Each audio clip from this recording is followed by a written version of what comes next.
വാർത്തകളിലേക്ക് വിശദമായി. Sudan രക്ഷാദൗത്യത്തിൽ നേതൃപരമായി പങ്കുവഹിച്ച് UAE 16 രാജ്യങ്ങളിലെ പൗരന്മാരെ ഒഴിപ്പിക്കലിന്റെ ഭാഗമായി അബുദാബിയിലെത്തിച്ചു. സംഘത്തിൽ UAE പൗരന്മാരുമുണ്ട്. ദുർബലരായ രോഗികൾ, കുട്ടികൾ, പ്രായമായവർ, സ്ത്രീകൾ എന്നിവർക്ക് മുൻഗണന നൽകിയാണ് രക്ഷാദൗത്യം. വിദേശ പൗരന്മാരെ അവരുടെ രാജ്യങ്ങളിലേക്ക് മാറ്റുന്നതിന് മുൻപ് ആവശ്യമായ എല്ലാ സേവനങ്ങളും UAE നൽകുകയും ചെയ്യും. ആഗോള സഹകരണവും ഐക്യദാർഢ്യവും ശക്തിപ്പെടുത്തുന്നതിനുള്ള പ്രതിബദ്ധതയുടെ ഭാഗമായാണ് രക്ഷാപ്രവർത്തനമെന്ന് വിദേശകാര്യ മന്ത്രാലയം പ്രസ്താവനയിൽ വ്യക്തമാക്കി. നൈജീരിയയിൽ തടവിലായ മലയാളികളടക്കമുള്ള നാവികരെ മോചിപ്പിക്കും. നൈജീരിയൻ കോടതി കുറ്റവിമുക്തരാക്കിയതോടെയാണ് നാവികരുടെ മോചനം സാധ്യമാകുന്നത്. കപ്പലുടമകൾ 9 ലക്ഷം രൂപയോളം പിഴയടയ്ക്കണം.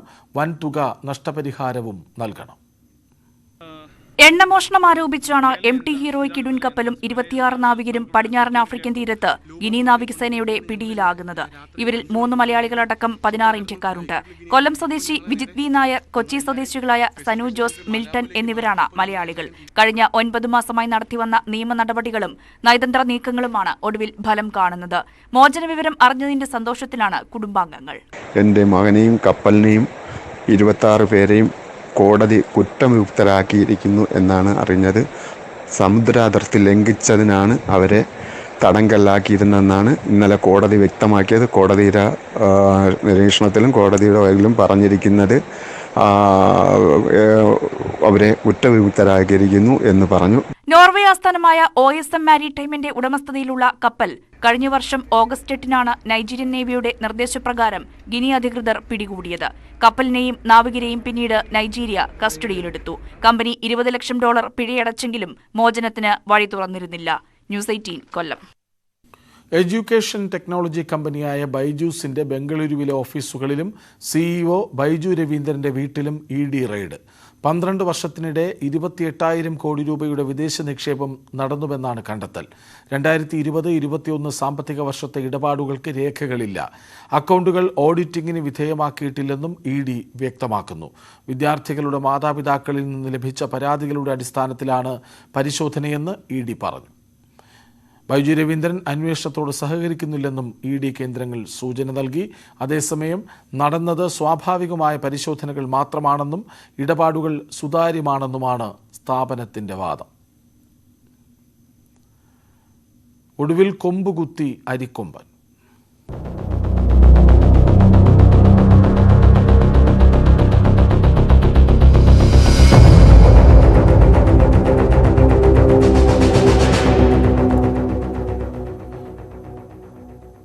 അരിക്കൊമ്പൻ ദൗത്യം സമ്പൂർണ്ണ വിജയത്തിലേക്ക്. 5 തവണ മയക്കുവെടിയേറ്റിട്ടും പൊരുതി നിന്ന ആനയെ 11 മണിക്കൂർ നീണ്ട പരിശ്രമത്തിനൊടുവിലാണ് തളച്ചത്. റേഡിയോ കോളർ ഘടിപ്പിച്ച അരിക്കൊമ്പനെ പെരിയാർ വനമേഖലയിലെ സീനിയർ ഓടയിൽ തുറന്നുവിടും. ചിന്നക്കനാൽ കുമളി റൂട്ടിൽ വൈദ്യുതി നിയന്ത്രണം ഏർപ്പെടുത്തി കുമളിയിൽ നിരോധനാജ്ഞ പ്രഖ്യാപിച്ചു.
അരിക്കൊമ്പനെയും പേറി അനിമൽ ആംബുലൻസ്, എലിഫന്റ് ആംബുലൻസ് സീനിയർ ഓടയിലേക്ക് നീങ്ങുന്നു.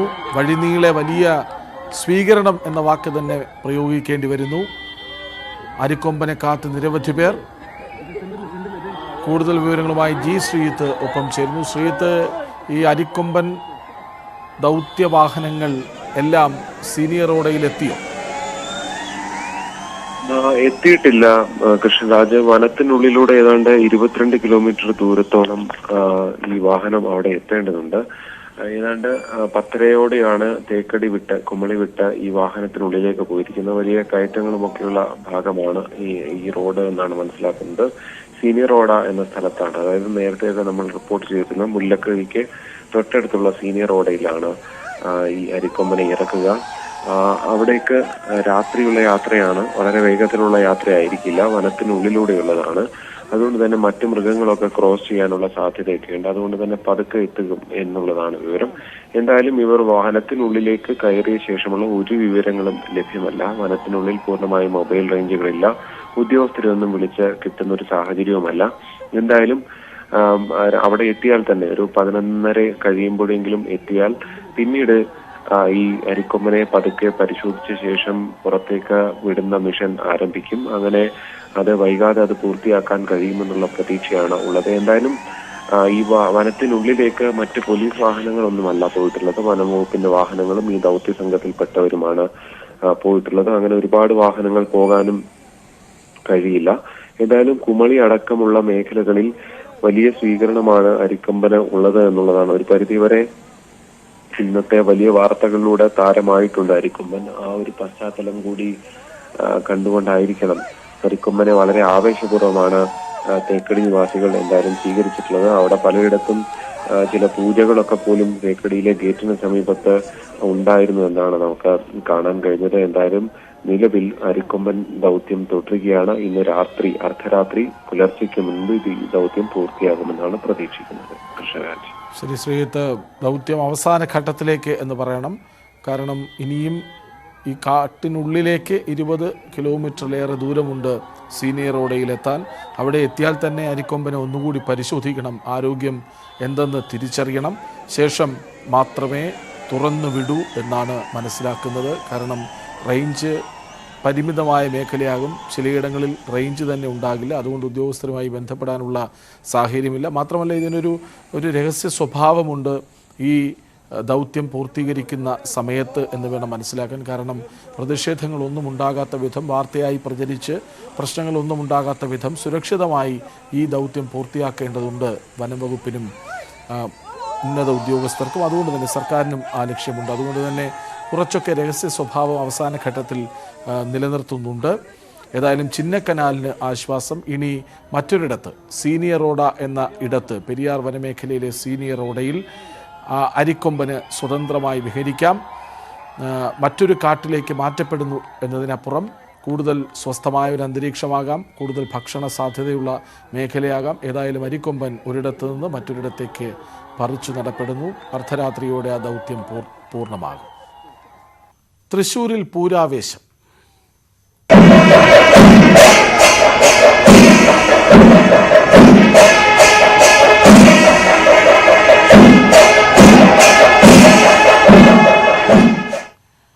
ആചാരപ്പെരുമയിൽ തൃശൂർ പൂര വിളംബരം നടന്നു. നീതലക്കാവ് ഭഗവതി വടക്കുംനാഥ ക്ഷേത്രത്തിന്റെ തെക്കേ ഗോപുര നട തുറന്നതോടെ പൂരച്ചടങ്ങുകൾക്ക് തുടക്കമായി. എറണാകുളം ശിവകുമാറാണ് നീതലക്കാവ് അമ്മയുടെ തിടമ്പേന്തി തെക്കേ ഗോപുര നട തുറന്നത്.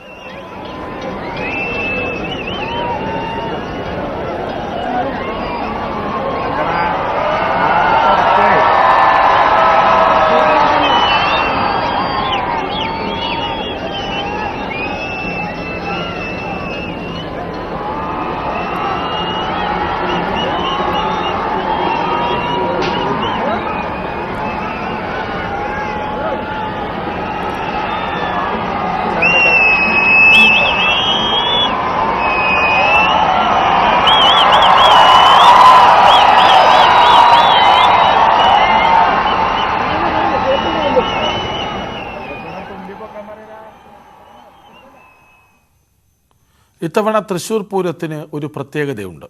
18 വർഷത്തിന് ശേഷം തെച്ചിക്കോട്ടുകാവ് രാമചന്ദ്രൻ പൂര ദിവസം തിടമ്പേറ്റുന്നു എന്ന പ്രത്യേകത. നീതലക്കാവ് അമ്മയുടെ തിടമ്പേറ്റി തെക്കേ നട തുറന്ന് പൂര വിളംബരം ചെയ്തിരുന്ന രാമൻ ഇക്കുറി പൂരത്തിനാണ് നീതലക്കാവ് അമ്മയുടെ തിടമ്പേറ്റി വടക്കുംനാഥ സന്നിധിയിലേക്ക് എഴുന്നള്ളുന്നത്. CV അനുമോദിന്റെ report. ആരാധകർ പറയുന്നത് ഏറ്റു പറഞ്ഞുകൊണ്ട് തന്നെ തുടങ്ങാം. ആനകൾക്കിടയിൽ ഒരു രാജാവുണ്ടെങ്കിൽ ദാ അതിവനാണ്, ഇവനാണ്. ഇതാരാണെന്ന് പറയേണ്ട ആവശ്യമില്ലല്ലോ. തെച്ചിക്കോട്ടുകാവ് രാമചന്ദ്രൻ. ഇത്രയും മുഖവുരകളൊന്നും ഇല്ലാതെ ഒരു ഫോട്ടോ മാത്രം കാണിച്ചാൽ ആരാധകർ ഇളകുന്ന മറ്റൊരു ആന ഉണ്ടാവില്ല. നമ്മോടൊപ്പം തെച്ചിക്കോട്ടുകാവ് ദേവസ്വത്തിലെ ബിനോയ് ചേട്ടൻ ചേരുന്നുണ്ട്. തൃശ്ശൂർ പൂരത്തിന്റെ ഇത്തവണത്തെ വലിയൊരു ആകർഷണം പറയുന്നത് നെയ്തലക്കാവിന്റെ എഴുന്നള്ളത്താണ്. നടതുറപ്പല്ല, എഴുന്നള്ളത്ത്. അതിന്റെ കാരണം തന്നെ രാമൻ തിടമ്പേറ്റുന്നു എന്നുള്ളതാണ്. ഏത് സാഹചര്യത്തിലാണ് അങ്ങനെ ഒരു തീരുമാനം? നെയ്തലക്കാവ് ഭഗവതിയുടെ ദേവസ്വം ഉപദേശക സമിതി ബന്ധപ്പെട്ട ഭാരവാഹികൾ നമ്മളോട് സൂചിപ്പിച്ചിരുന്നു. കാരണം അവർക്ക് ഇപ്രാവശ്യം നട തുറക്കുന്നതിന് രാമചന്ദ്രനെ വിട്ടു തന്ന ഉപകാരമായിരുന്നു. അപ്പോൾ അതിന് വല്ല നിയമ തടസ്സങ്ങളുണ്ടോ, ലീഗലായിട്ട് വല്ല കുഴപ്പങ്ങളുണ്ടോ എന്നൊക്കെ നമ്മളോട് ചോദിച്ചിരുന്നു. നമ്മളതിന് ഇപ്പോൾ തൽക്കാലം അതിന് നിയമ തടസ്സങ്ങളൊന്നുമില്ല, അത് നമുക്ക് നോക്കാം, അതിൻ്റെ ഡേറ്റ് നോക്കിയിട്ട് മാറ്റിയിടാമെന്ന് പറഞ്ഞു. അപ്പോൾ അതിൻ്റെ അടിസ്ഥാനത്തിൽ നമ്മളിപ്പോൾ കാട്ടകാമ്പാലടക്കമുള്ള പൂരങ്ങൾ വരുന്നത് ഈ സമയത്താണ്. കാട്ടകാമ്പാലമൊക്കെ ഒരുപാട് കമ്മിറ്റികൾ നമ്മുടെ ആനയുടെ നിരവധി കാലം കൊണ്ടുപോയിട്ടുള്ള കമ്മിറ്റികൾ. അപ്പോൾ അവരൊക്കെ വിളിച്ചപ്പോൾ നമുക്ക് ഇതിൻ്റെ ഡ്യൂറേഷനിലെ വ്യത്യാസം കാരണം അത് കൊടുക്കാൻ പറ്റിയില്ല. അപ്പോൾ അവരോടൊക്കെ ഒഴിച്ചിട്ടുണ്ടായിരുന്നു. അപ്പോൾ അതിൽ ഏതൊരു അമ്പലത്തിൻ്റെയും അത് അവരുടെ അവകാശമാണ്. ഏത് ആന വേണം ആ പരിപാടിക്ക് വേണമെന്ന് തീരുമാനിക്കേണ്ടത്, നിശ്ചയിക്കേണ്ടത് അവരുടെ അവകാശമാണ്. അപ്പോൾ ഉപദേശക സമിതി പറഞ്ഞുകൊണ്ടാണ് അങ്ങനെ ഒരു ടോക്ക് മൊത്തത്തിൽ വരാൻ കാരണം എന്നല്ലാണ്ട് നമ്മളായിട്ട് പരത്തിയതല്ല. അത് ഒരു സംസാരം വരുമല്ലോ. അപ്പം നമ്മളിപ്പോൾ ഇപ്പം എന്താ പറയുക, നമ്മളെ സെലിബ്രിറ്റി എന്ന് പറഞ്ഞു കഴിഞ്ഞാൽ അതിൻ്റെ ആ പരിധിക്കുള്ളിൽ മുകളിൽ നിൽക്കുന്ന ആളുകൾ എവിടെ വരികയായാലും അതിന് ചർച്ച വരും, അതിൻ്റെ ആരാധകർ അതിനെ ഏറ്റെടുക്കും, കാര്യങ്ങളെടുക്കും. അതപ്പോൾ അത് അങ്ങനെ ഒരു ചർച്ചയായി എന്ന് മാത്രം. അപ്പോൾ അവർ ദേവസ്വം ബോർഡാണ് അതിൻ്റെ നിയന്ത്രണത്തിൻ്റെ കാര്യങ്ങളൊക്കെ നിശ്ചയിക്കുന്നത്. അപ്പോൾ ദേവസ്വം ബോർഡിൽ അവരുടെ ആന ശിവകുമാർ എന്ന ആന, നല്ല ആനയാണ്, അവരുടെ ആന ചടങ്ങ് എടുക്കണമെന്ന് 2 കൊല്ലം അതല്ല എടുത്തത്. അപ്പോൾ എടുക്കണമെന്ന് അവരോട് നിശ്ചയിച്ചു, അവരോട് പറഞ്ഞു. അപ്പോൾ നമ്മളോട് നമ്മളറിഞ്ഞില്ല, നമ്മൾ വാർത്തയും ചാനലിൽ നിന്നാണ് അറിഞ്ഞത്. നമ്മളവർ വിളിക്കാനും പോയില്ല, നമുക്ക് അതിന് ആവശ്യകതയില്ലല്ലോ. അപ്പോൾ അത് കഴിഞ്ഞ് 2 ദിവസം കഴിഞ്ഞപ്പോൾ അവർ പറഞ്ഞു അങ്ങനെ ഒരു വിഷയമുണ്ട്, അപ്പോൾ നിങ്ങൾ വേറൊരു തീരുമാനം എടുത്തിട്ടുണ്ട്, 2 ദിവസം അറിയിക്കുക, പിന്നെ വേറെ ആൾക്ക് കൊടുക്കരുത്. നമുക്ക് ആ ചിങ്ങിയെ ഈ ആനയായി ബന്ധപ്പെട്ട് തൃശ്ശൂർ പൂരത്തിന് ഉള്ള കമ്മിറ്റികൾ കുറച്ച് നമ്മളെ ബന്ധപ്പെട്ടിരുന്നു വേറെ പല പരിപാടികൾക്ക്. അപ്പോൾ അതിന് എന്താ തീരുമാനിക്കേണ്ടതെന്ന് അറിയാൻ വിളിച്ചപ്പോൾ അവർ പറഞ്ഞു ഇങ്ങനെ ഒരു തീരുമാനം ഉണ്ടെന്ന് പറഞ്ഞു. അപ്പോൾ നമ്മൾ പറഞ്ഞതിന് നിങ്ങൾ ദേവസ്വം ബോർഡായിട്ട് സംസാരിക്കുമോ, അവർക്ക് ഞാൻ വേറെ ആനനെ അവർ നിശ്ചയിച്ചിട്ടുണ്ടെങ്കിൽ അതല്ലേ കൊടുക്കേണ്ടത്. അപ്പോൾ അവർ പറഞ്ഞു അല്ല, നമ്മൾ തീരുമാനിച്ചവരെ അറിയിച്ചിട്ടുണ്ട്, രാമൻ തന്നെ വരണമെന്ന് പറഞ്ഞു. ഇത്തവണത്തെ കാത്തിരിപ്പ് പൂരവിളംബരം ചെയ്ത് രാമൻ നട തുറന്നു വരുന്നതിനല്ല, പകരം പൂരത്തിന്റെ അന്ന് നെയ്തലക്കാമയുടെ തിടമ്പേറ്റി രാമൻ തെക്കേ ഗോപുരം ഇറങ്ങി വരുന്ന കാഴ്ചയ്ക്കായിരിക്കും. അത് ഉച്ചയ്ക്കായിരിക്കും. എന്നാണെങ്കിലും രാമൻ കൊമ്പെല്ലാം ചെത്തിമിനുക്കി കൂടുതൽ സുന്ദരനായിട്ടുണ്ട്. ഇനി രാമന്റെ ആരാധകർ തിടമ്പേറ്റി വരുന്ന രാമനെ കാണാനുള്ള കാത്തിരിപ്പ്, കാണാനുള്ള നമ്മുടെ കാത്തിരിപ്പാണ്. എന്താണെങ്കിലും തൃശ്ശൂർ പൂരത്തിന് ഏറ്റവും അധികം ആരാധകർ കാത്തിരിക്കുന്ന നിമിഷം അതായിരിക്കുമെന്ന് നമുക്ക് ഉറപ്പായും പറയാം. അഖിലോട്ട് പറക്കൊപ്പം CB അനുമോദ്, ന്യൂസ് 18.